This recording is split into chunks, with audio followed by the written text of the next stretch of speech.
Good day, and this is my day 31 of supervised industry training. So in the morning, same as usual, hinlo ko sa gawas and then nanarapo ko sa mga cells and mabutang sa sulod sa shop. Then after na yung observe ko ni Kuya Marlo sa pag-ayos sa amplifier. And then, nag-kuhan po si Kuya Joseph og electric fan. Nag-observe ako kay aron na ako'y ma-learn about sa kanang car amplifier bitaw. Kay si Kuya Marlo kay kuha na siya, specialize siya na butanga.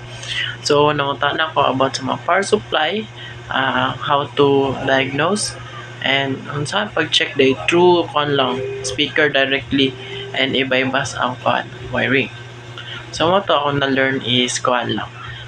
Lantahan ni mga connection, yang first is ang supply niya. Imo siya i-track kung asa siya nagkuhan ang speaker, and then also ang need siya og cord aron mo kan mo sound gana, aron na siya source of music ana. And then also malam tong power no cord, and then ang is ang speaker. So mga speaker kay paano siya kanang dali ra mo siya kanang i-track bitaw. Makita naman mo siya through diagram niya, schematic diagram. So in the na pod ni kang Kuya Joseph kay electric fan. Ang yang giayo kay ang lang mo to ang yang motor, yang gidisdan ang motor og new motor kay aron mo gana. And moto na po new learn na come up, which is ang katuding capacitor is dili siya kanang bali-balihon bitaw ang pag connect sa electric fan kay ang yahang tuyok sa fan kay mabalipod. Imbes na sa tubangan, na sa likod. And then after lunch after lunch naman kay nagpa-hatag si ma'am og cake kay last day na namo ganina. And then mo to grateful kay me kay nagigana po naman siya og flower kay butan po kay siya.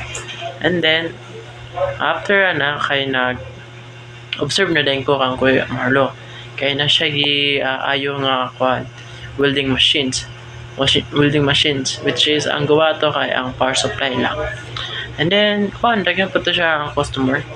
While nag-observe ko, nagtabi-tabi po si ma'am through about sa iyang life and advices when mahuman na sa pag-study. And then of course moto gaan mi og enjoyment, learning through life. And basta ato pasalamat po din sa mga honor, and also sa mga technician kay tungod nila kay di may maka hands on, di ko kabalo maka ayo electric fan or rice cooker either. So this is my day, and I hope na maka-enhance pa jud ang ako ang skills through electronics. So this is my last video. And by the way, ang 2 hours nga giingon ni ma'am kay since na may maulahe or ma-overtime sa mga duty, ingon na lang siya lang tapak lang daw to niya, which is 2 hours na lang po.